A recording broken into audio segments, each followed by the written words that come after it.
ओम शांति। आज हम अपने भाग्य को, कर्मों को श्रेष्ठ बनाना चाहते हैं, लेकिन क्या हमारे कर्मों से ही हमारा भाग्य बनता है?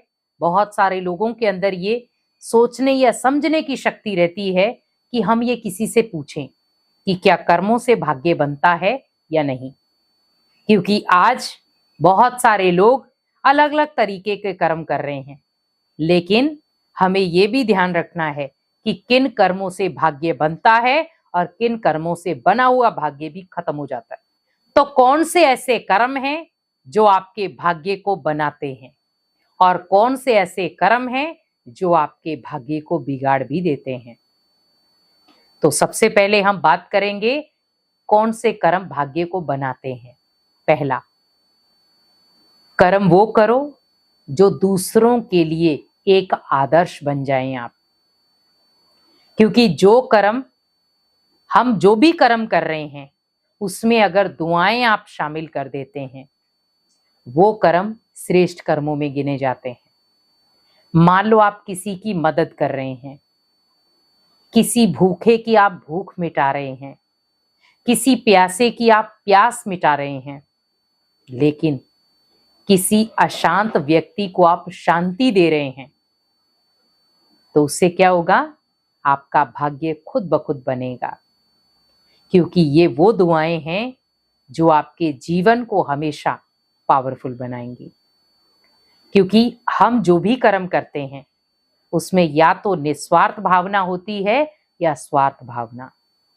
लेकिन अगर आपके भाग्य को आपने बनाना है तो कौन से ऐसे कर्म हैं जो भाग्य को बनाते हैं?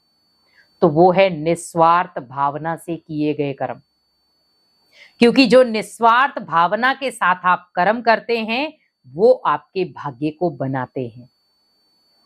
क्योंकि उसमें वो चीजें जुड़ जाती हैं जो आप भले छोटी सी भी चीज करते हैं, लेकिन बदले में वो आपके भाग्य को कई चीजों से जोड़ देती है। उदाहरण के रूप में मान लो सपोज अचानक आपके जीवन में आपको नहीं पता था कि मेरी ऐसे लॉटरी निकलेगी। आपने नॉर्मली कहा कि चलो मैं भी ट्राई करके देखता हूं, 50 रुपए दे करके मैं लॉटरी ले लेता हूं। तो उस सामने वाले मेंबर ने क्या बोला कि आप 1 महीने के बाद आपको पता चल जाएगा कि आपकी लॉटरी निकली है या नहीं। लेकिन वो 1 महीने का वेट करता है, मेरी लॉटरी निकलेगी, मेरी लॉटरी निकलेगी। अब दूसरे ने क्या सोचा? दूसरे ने भी 50 रुपए लगाए। तो दूसरे माइंड में चल रहा है, पता नहीं निकलेगी कि नहीं निकलेगी, पता नहीं किसी और की तो नहीं निकल जाएगी, पता नहीं किसकी निकलेगी। तो मीन्स वो अपनी चीज को दूसरे के पास दे रहा है और दूसरा क्या कह रहा है? मेरी ही निकलेगी। तो उससे क्या हुआ?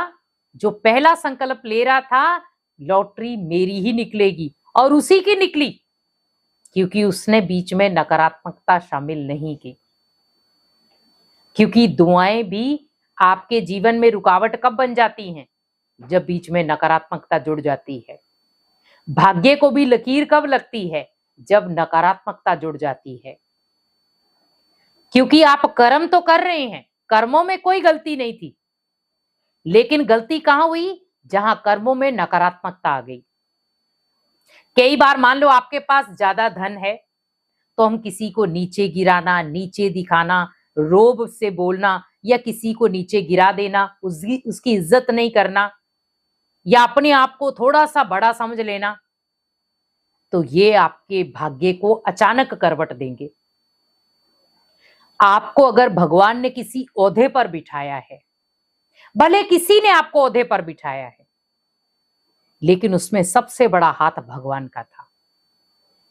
क्योंकि वो आपकी उस किसी चीज से खुश हुआ है तो जाकर के आपको ये डिग्री मिली है। लेकिन उस डिग्री का आप जब मिस यूज करते हैं तो भगवान उतारने में भी 5 मिनट लगाएगा।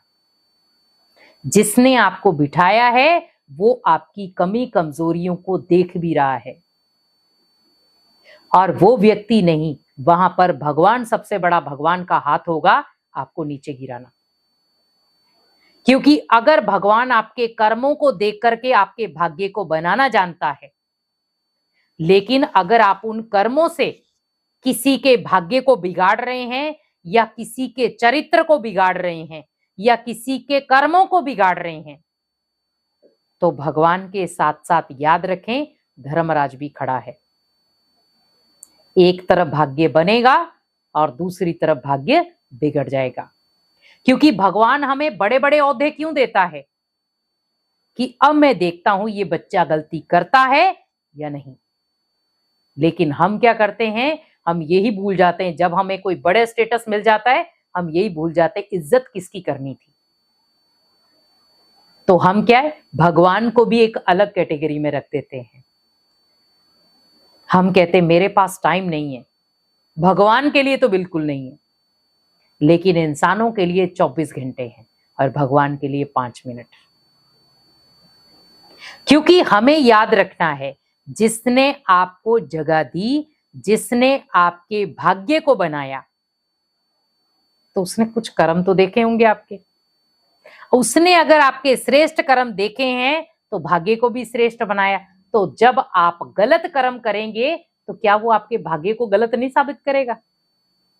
क्योंकि गलत कर्मों की गलत भाग्य।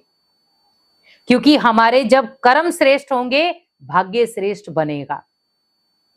आज मान लो आपने कोई बीज बोया है, एक किसान है, वो जब मंडी में जाता है तो ये नहीं कहता मुझे गला सड़ा या कोई भी बीज चल जाएगा। क्या कहता है? अच्छी क्वालिटी का बीज हो, ताकि मेरी फसल जो है वो अच्छी क्वालिटी वाली आए। लेकिन अगर वो ये कहे कि कोई भी बीज चल जाएगा मेरी फसल में, हो सकता है ऐसे? नहीं। तो फिर हम कर्मों को ऐसे साधारण क्यों बना रहे हैं? कोई भी कर्म चल जाएगा? नहीं। कर्मों को बनाने के लिए भाग्य ओनली आपके श्रेष्ठ कर्मों से बनता है, जिसमें आपने भगवान को समय दिया हो, जिसमें आपने भगवान के घर का मान इज्जत किया हो, भगवान के बच्चों की रिस्पेक्ट रखी हो, अपने कर्मों को श्रेष्ठ बनाया हो, समय का सदुपयोग किया हो और कभी भी दे अभिमान में ना आया हो। क्योंकि आज हमारे अंदर ईगो भावना आ जाती है, नफरत भावना आ जाती है। तो यहां पर बस आपको ध्यान रखना है कि ये जो नफरत भावना है, घृणा भावना है, ये अगर हम कितनी भी ऊंचाई पर होंगे वो नीचे ले आएगी। हमारा भाग्य भले कितना भी ऊंचा बना होगा लेकिन फट से नीचे आ जाएगा। और आपने बहुत सारे उदाहरण देखे होंगे कि कुछ दिन पहले उनका भाग्य बहुत अच्छा था और अचानक उनके भाग्य ने करवट बदली और आज कहां के कहां पहुंच गए। और कुछ बिल्कुल गरीब थे और आज महल माड़ियों के मालिक बन गए हैं। तो बस आपको ध्यान रखना है कि श्रेष्ठ कर्म ही आपके भाग्य को बनाते हैं। लेकिन अगर आप गलत कर्म करते हैं, किसी का बुरा करते हैं, तो वो आपके भाग्य को भी बिगाड़ देते हैं। तो कर्म वही करें जो भगवान को प्रिय हो, कर्म वही करें जो लोगों के जीवन में खुशियां भरे, और कर्म वही करें जो भगवान के दिल पसंद हो, जिससे आपका भाग्य हमेशा अच्छा बने। ओम शांति।